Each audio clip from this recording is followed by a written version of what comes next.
Hello दोस्तों, कैसे हैं आप सब। तो आज की वीडियो जो मैं लेके आया हूँ वो एक छोटा सा टॉपिक है जीएसटी का, जीएसटी रिटर्न का कि जीएसटी आईएमएस क्या होता है, जीएसटी आर टू बी क्या होती है और जीएसटी आर टू ए क्या होता है। तो आप वीडियो को देखना, वीडियो इतनी लेंथी नहीं रहेगी पर आपका कॉन्सेप्ट क्लियर हो जाएगा कि भाई जीएसटी आर टू ए क्या होता है, टू बी क्या होती है, आईएमएस क्या होता है। कि मतलब कन्फ्यूजन है कि ये तीन हमारे जो टैब आए हैं, तीन जो हमारी गवर्नमेंट ने अनेबल करे हैं, हमारे किस लिए करे हैं, किस पर्पज के लिए करे हैं और उसको हम कैसे यूज करते हैं। तो एक बार मैं आपको समझाता हूँ किस तरीके से। छोटा सा टॉपिक है, ज्यादा बड़ा लेंथ ही नहीं है। GST, GST return. किस रिटर्न की बात कर रहे हैं हम? GST R three B. देखो, जब भी हम अगर जीएसटी आर थ्री बी की बात करेंगे तो वहां हमारे पास थ्री ऑप्शन ही रहेंगे। फर्स्ट रहेगा हमारे पास आईएमएस, सेकंड रहेगा हमारे पास GST R two A, GST R two A, third रहेगा हमारे पास जीएसटी आर टू बी। इन्हीं तीनों को हमें जो तीन जो रिटर्न है इसी को हमें समझना है ये क्या होता है। देखो, जब भी हम GST R three B file करेंगे तो हमें इन्हीं के बेस पे ही रिटर्न फाइल करनी होती है। और जो इनपुट क्लेम करना होता है वो हमें क्लेम करना होता है जीएसटी आर टू बी के अकॉर्डिंग। तो पहले समझो आप, मैं आपको बताता हूँ कि जो आईएमएस है वो क्या होता है। Invoice management system. भाई ये गवर्नमेंट इसलिए लेके आई थी कि भाई इसमें फ्रॉड फ्रॉड के चांसेस कम हो जाए, कि सप्लायर को पता रहे या फिर कस्टमर को पता रहे कि मेरा क्या इनपुट आया, उसके अकॉर्डिंग ही उस बिल को एक्सेप्ट करे और फिर उसको क्लेम करे। आईएमएस जो हमारा क्या है, ये एक, जब सप्लायर अपनी रिटर्न फाइल कर देता है, ठीक है, या अगर रिटर्न फाइल नहीं भी करता है या फिर सिर्फ अपलोड करता है, तो हमारे पास वो बिल आईएमएस में आ जाता है। सपोज करो कि जीएसटी ने एक सप्लायर ने जिससे हमने माल खरीदा था, उसने अपनी रिटर्न अपलोड कर दी, हमारे पास आईएमएस में आ जाएगा। ठीक है, अब आईएमएस में हमारे पास वो दिखने लग जाएगा कि क्या है।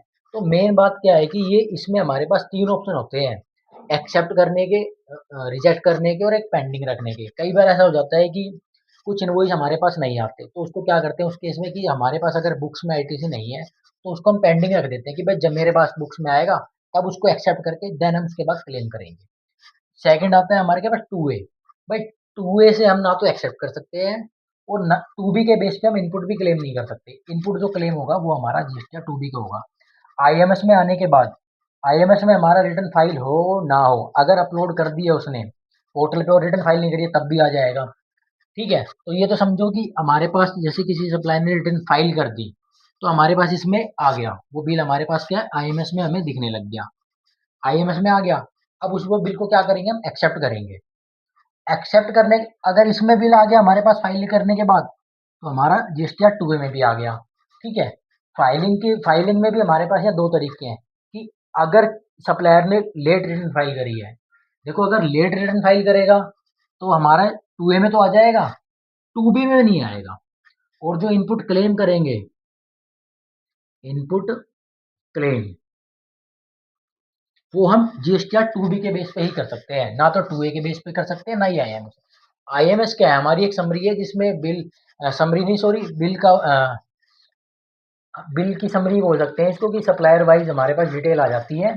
और इसमें एक एक बिल अगर हम मैच करके प्रॉपर तरीके से मैच करके उसको एक्सेप्ट करें और अपनी बुक से मैच करें, उसके बाद हम टू बी जनरेट करें। इसमें ऐसा होता है कि पहले मैंने बिल देखे, बिल मैच कर लिए, और उसके बाद मैं अपने जो भी मैंने मैच करा है उसके बाद टू बी जनरेट करूंगा, खुद से ही टू बी जनरेट करूंगा। गवर्नमेंट कहती है कि आप अपने खुद के बेस पे ही आईटीसी क्लेम करो कि क्या आपका इनपुट दिख रहा है, और नहीं दिख रहा तो उसका आप क्लेम नहीं कर सकते। ऐसे ही कोई अगर इनपुट नहीं आया और वो आपने क्लेम कर दिया तो आपका नोटिस 100% आएगा जीएसटी डिपार्टमेंट से। ठीक है, तो आपको कभी भी ऐसा काम नहीं करना है जिससे नोटिस आए, क्योंकि नोटिस आते हैं फिर आपको बिना फालतू के रिप्लाई देने पड़ते हैं उसके नोटिस के। ठीक है, पेनल्टी लगती है, इंटरेस्ट लगता है। तो उससे अच्छा है कि आप आईएमएस को अच्छे से समझो। पहले जो बिल आपके पास आ गया उसको एक्सेप्ट करो। एक्सेप्ट कर लिया आपने प्रॉपर तरीके से, सारे बिल एक्सेप्ट कर लिए, या फिर कोई ऐसा बिल आ गया कि वो आपका नहीं था, उसको क्या करो, रिजेक्ट कर दो। इसमें हमारे पास तीन ऑप्शन होते हैं, एक्सेप्ट के, एक्सेप्ट का हो गया, और रिजेक्ट का हो गया और पेंडिंग का हो गया। अगर हमारा बिल है ओके है एक्सेप्ट करो, नहीं है रिजेक्ट करो। बिल अगर नहीं आया इस मंथ, जिस भी मंथ में आप रिटर्न फाइल कर रहे हो और पोर्टल पे आ गया, या तो आपको पता है वो बिल अगर आ जाएगा या क्या है वो आप अपने बेस पे कर सकते हो। अगर नहीं आएगा नेक्स्ट मंथ में ही आएगा तो आप उसको क्या करो पेंडिंग में रख दो। जब नेक्स्ट रिटर्न की फाइल करो उसको एक्सेप्ट करो, टू बी जनरेट करो, उसके बेस पे आपका रिटर्न फाइल होगी। क्योंकि जो टू बी जनरेट होगी उसी उसी के समरी क्या है, उसी के बेस पे जो आपका आईटीसी होगा वो जीएसटीआर 3B में ऑटो कैलकुलेट होगा। जीएसटीआर 3B इसी के बेस पे जीएसटीआर 3B जनरेट होगी। ठीक है। जीएसटीआर 2A, अब आप समझो कि मेरी जैसे सपोज करो कि जो रिटर्न होती है मंथली की 11 तारीख होती है, ठीक है, हर महीने की। जैसे अगर अभी मैं बात करूं कि मई की जो लास्ट डेट थी मई के मंथ की, वो 11 जून थी। अब सप्लायर ने क्या करा, एक सब आपके सोचो ए एंड बी, दो सप्लाई, दो से आपने माल खरीदा, ए से भी माल खरीदा, बी से भी माल खरीदा, ठीक है। अब ए ने तो क्या करा, अपनी टाइमली रिटर्न फाइल कर दी, ठीक है। टाइमली रिटर्न क्या करी, फाइल कर दी जीएसटी की। इसने क्या करी, बी ने लेट फाइलिंग। अब आप दोनों केस में क्या है, आईएमएस में बिल आएगा। हमारे ए का भी बिल हमें आईएमएस में शो करेगा और बी का भी बिल आईएमएस में शो करेगा, क्योंकि ये तो हमारी क्या है, इसमें तो इनवॉइस हमें दिखाएगा ही दिखाएगा। अब जो टू बी जनरेट होगी वो कैसे होगी, टू ए में भी हमारा बिल आएगा। अब जब हम बिल को एक्सेप्ट करेंगे, अगर हम उसको एक्सेप्ट भी अगर वो हमारा हो रहा है, अगर हम उसको जनरेट करते हैं, जब हम उसे कंप्यूट करते हैं, जनरेट मतलब जब अगर हम उसमें कंप्यूट करेंगे तो हमारा जो इनपुट आएगा वो सिर्फ ए का ही आएगा, कि इसका जो भी टैक्स है वही हमारा यहाँ पे जीएसटीआर 2B में आएगा और वही हमारा जीएसटीआर, उसी के बेस पे जीएसटीआर 3B हमारी जनरेट होगी। तो ए का सॉरी बी का इनपुट हम नहीं ले पाएंगे जिस भी मंथ की रिटर्न फाइल कर रहे हैं उस मंथ में। इसका इनपुट कब मिलेगा हमें, नेक्स्ट मंथ की रिटर्न में, क्योंकि इसने लेट फाइलिंग करी है। तो आपको सिर्फ यही समझना है, जीएसटीआर जो 2B है वो हमारा फाइलिंग का बेस है। ये क्या है हमारा, नो ये हमारा फाइलिंग का बेस नहीं है भाई, ये हमारे लेट फाइल करे या फाइल टाइमली फाइल करे या लेट फाइल करे, टू वे में हमारा बिल आ ही जाएगा। तो ये दोनों अलग अलग चीजें हैं। ये हमारा फाइलिंग बेस है, जो टू बी क्या है हमारा फाइलिंग बेस है, कि अगर सप्लायर अपने टाइम पे रिटर्न फाइल करता है तो हमें इनपुट मिलेगा, नहीं करता तो हमें इनपुट नहीं मिलेगा। आईएमएस और टू वे में ये दोनों हमारे, इन दोनों में हमारा क्या है, इनपुट दिखेगा ही दिखेगा हमें।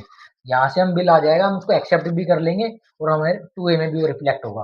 पर टू बी में हमारा इनपुट नहीं आएगा जिसने भी हमारी लेट रिटर्न फाइल करी है। तो आई होप कि आपको तीनों आपको समझ आ गए होंगे कि आईएमएस क्या है, टू ए क्या है, टू बी क्या है। और ये चीज आपको ध्यान रखना, जब भी इनपुट क्लेम होगा आपका टू बी के अकॉर्डिंग ही होगा, क्योंकि जो जनरेट समरी करते हैं हम, जब कंप्यूट करते हैं तो उसके बाद हमारी थ्री बी जनरेट होती है। और थ्री बी जनरेट करेंगे तो उसमें सिर्फ वही इनपुट आएगा जिस जिस भी सप्लायर ने आपकी टाइमली रिटर्न फाइल करी। लेट फाइलिंग का इसमें हमारा क्लेम नहीं होता। तो ये हमारा फाइलिंग बेसिस का है जिसके बेस पे हम इनपुट क्लेम करते हैं। टू ए और आईएमएस हमारा इसमें बिल दिखेगा ही दिखेगा, उससे कोई मतलब नहीं है। ऐसा नहीं है कि भाई आप ये देखो कि भाई लेट फाइल करिए और आपका बिल आया और आप उसको मैनुअली क्लेम करो। आपको पता है कि मैनुअली आप कर तो सकते हो, ऑप्शन तो है आपके पास, बट उसके बाद आपके पास एक ऑप्शन ये भी है कि आपको नोटिस, आपको पैनिक होगा, नोटिस आएगा, आपको रिप्लाई देना पड़ेगा, लेट फीस लगेगी, इंटरेस्ट लगेगा। इंटरेस्ट आपको यहाँ पे 100% लगने वाला है अगर आपने कोई मैनुअल आईटीसी क्लेम करा है। तो मैं ये बता रहा हूँ कि इससे अच्छा है कि आप उसी को फाइल करो। और आईएमएस इसलिए लेके आए कि भाई आप अपना बिल देखो प्रॉपर नहीं है तो आप सप्लायर से बात करो कि वो टाइमली रिटर्न फाइल करे। तो आई होप कि आपको ये एक छोटा सा टॉपिक का समझ आया होगा। तो अब इसके तो थैंक यू दोस्तों, मेरी वीडियो अगर समझ आई हो लाइक तो इसको लाइक करें, सब्सक्राइब करें। अब नेक्स्ट वीडियो में मिलते हैं।